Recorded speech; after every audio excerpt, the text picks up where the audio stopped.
We about to go in on this one, y'all. This is octopus. Ooh, one of my favorites. Welcome back to my channel. If you have not been to my channel, growth is inevitable with life experiences, knowledge, and understanding. I will be showcasing this marinade sauce that I am creating for my octopus using pink moscato. And this thing about to be good, y'all. I'm telling you, this thing about to be real good. First,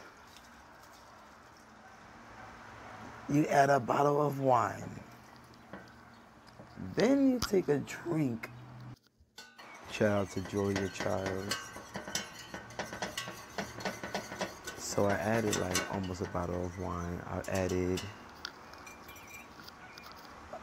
2 sticks of butter, or you can do 1 stick of butter depending on how butter you want it to be. I seasoned it with a little bit of Old Bay, a little bit of garlic powder, a little bit of onion powder, a little bit of salt. I added a little bit of crab and shrimp boil to it as well, and a little bit of mustard for a little tang. What else?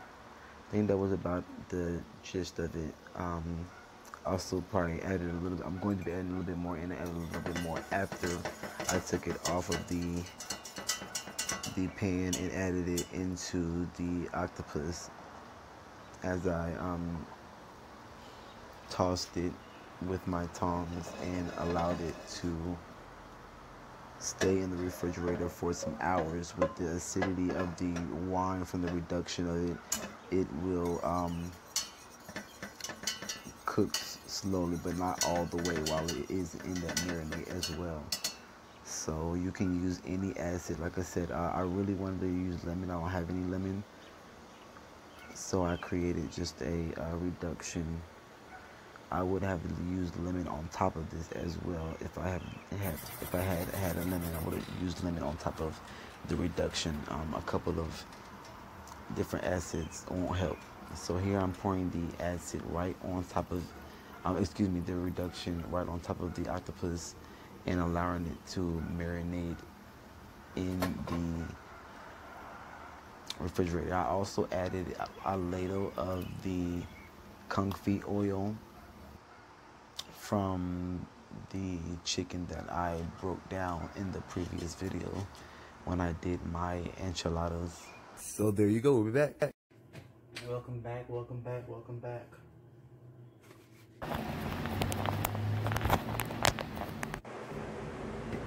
So guys, I am just adding a little bit of oil, even though the reduction that our octopus was setting in and marinating in has butter and fat in it.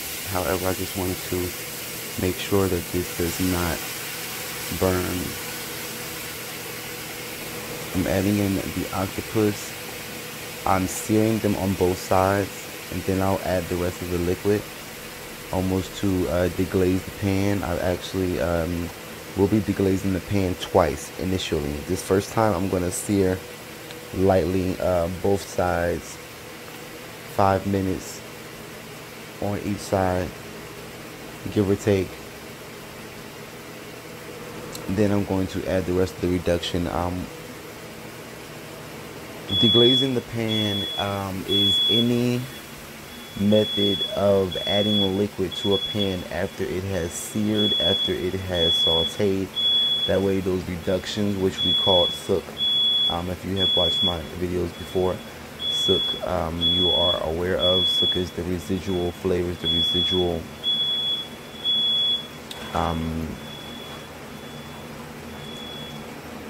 residual fats, and those residual ingredients that become stuck to the pan that looks almost burnt. It's not burnt, it's called sook, and it's some good flavoring that you can use with a few different dishes, okay?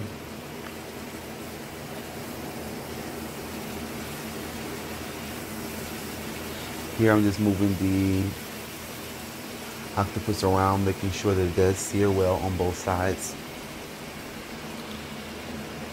After this, we are going to continue to cook the octopus in the oven, in which we'll be going into braising stage. Braising is where you sear the meat first and then allow it to continue to cook in the oven or continue to cook on the stove, submerged in liquid. That's braising. There's liquid that covers the top of the meat, or at least halfway. You are doing a braising method. This is a good combination of methods with the searing and with the braising, because those meats cook low and slow and they have the opportunity to soak up those flavors.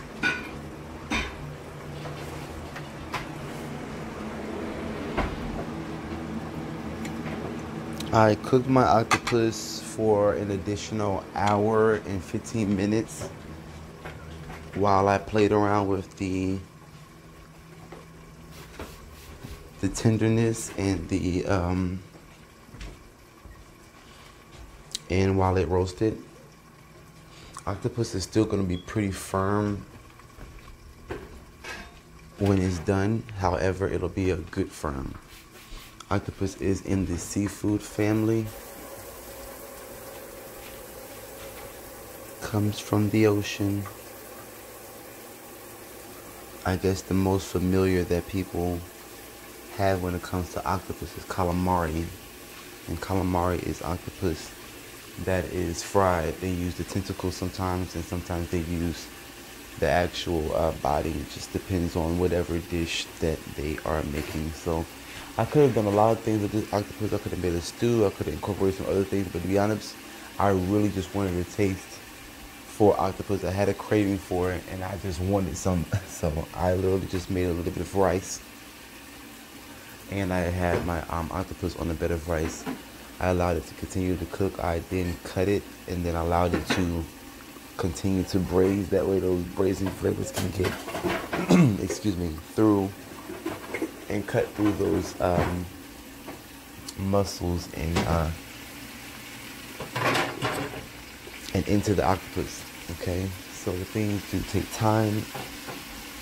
Most times when you're doing cooking low and slow, you want to give it some good time. That way the flavors have time to develop.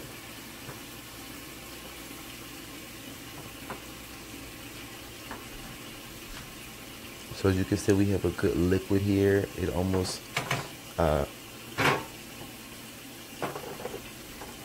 looks really brown and it's developing a body. While it's also cooking, the sauce is reducing, which means it's becoming stronger, more flavorful. And these are all good factors when it comes to cooking.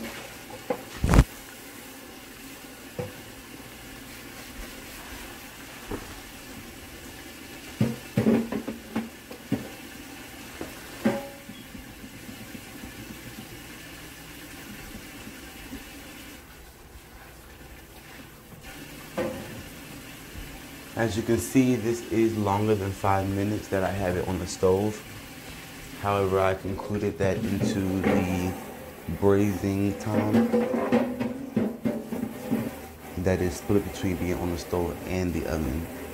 So I seared it for a little bit longer on both sides, and then as you can see, I added the liquid and I'm covering it with the top. This creates this steam. You're allowing the octopus to cook a little more faster instead of allowing it to be open where initially the bottom is only getting cooked and not the entire product. So you want to keep this in mind when you are having things at the home that you're cooking. Covering the pot is not just so the ingredients can stay in the pot. Covering the pot is not just for that spaghetti sauce not to splash outside of the pot. When you put the lid on anything, it creates steam, which is why we cover our rice with aluminum sometimes, and sometimes we cover it with a lid. Just depends on how you make rice. As you can see here, we are continuing to braise the octopus on the top of the stove, and then we are going to transition it to the oven. When it's in the oven, it is going to go for an additional hour and 15 minutes, reiterating like I said earlier. So stay tuned, guys. I'm going to allow you to watch the rest of the video. Enjoy. You know I love to see the magic in the oven, so I feel like I should share.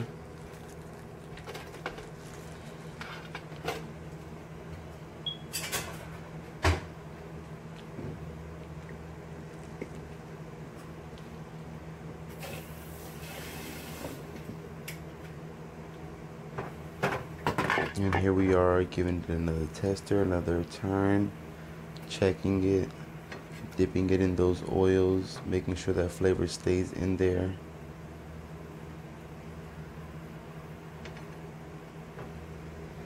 This was awesome, guys. The taste was so good. It had that light sweetness from the wine.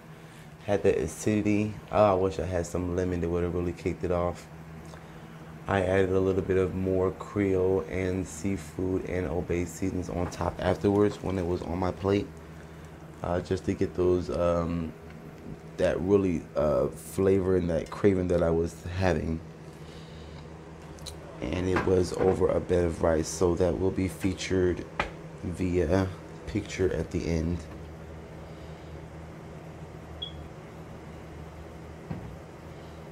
Enjoy the rest of the video. Remember, growth is inevitable with life experiences, knowledge, and understanding. Feel free to chime in, be interactive, subscribe, be empowered, be entertained, be encouraged. Have a blessed day.